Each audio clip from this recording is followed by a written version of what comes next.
Okay, this is section 4.5. It's the last section that we will do in chapter 4.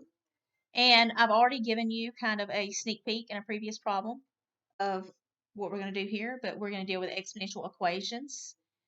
And if I've got a to the x and a to the y, notice the exponents are going to equal. Okay, so let's look at an example.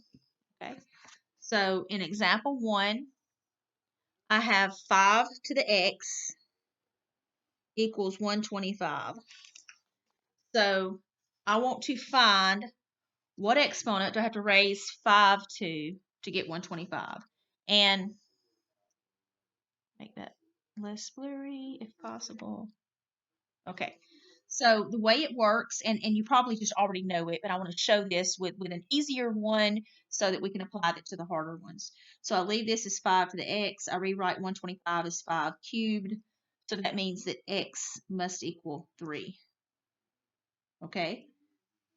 If I have, likewise, if I have another problem over here, if I have 5 to the 2x power equals 5 to the x plus 1. The bases are the same, which means the exponents should equal. The bases have to be the same, and then the exponents are equal. Okay? So 2x equals x plus 1, and then you just solve the equation. So subtract the x equals 1. Okay? So let's look at another one. Let's look at some guidelines first, and then we'll solve another one. So here's some guidelines. Isolate the exponential expression on one side. Take the logarithm of each side, and use the laws of logarithms to bring down the exponent and solve for the variable. So there may be times where they're not as straightforward as the examples I just showed you. Okay, so let's look at this one right here, an example 2. Okay, so I've got 3. Let me get my camera where it's not shadow. There we go. Okay, so I've got 3 to the x plus 2 exponent equals 7. So my exponential, my thing raised to an exponent is by itself. So I'm going to take the log of both sides. Okay, so I'm going to take the log of this side. Don't worry, it only looks ugly for a few minutes. Okay, and that's my common log, so that's good. Okay, I'm going to take the log of both sides. And then this is an exponent, right? So I can bring it down to the front. Okay, and I'm going to do a curly, like a cursive L here to look like a 10. So I'm going to bring my x plus 2 to the front. So it's going to be x plus 2 times log of 3. And I put it in parentheses just so we can notice it.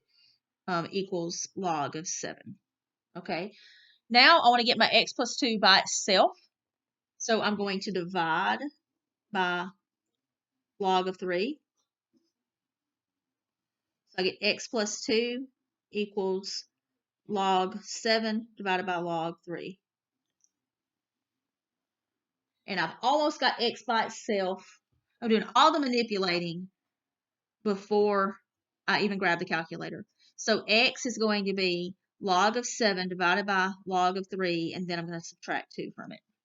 Okay, and then I need to put that in my calculator. So how do we put this in the calculator?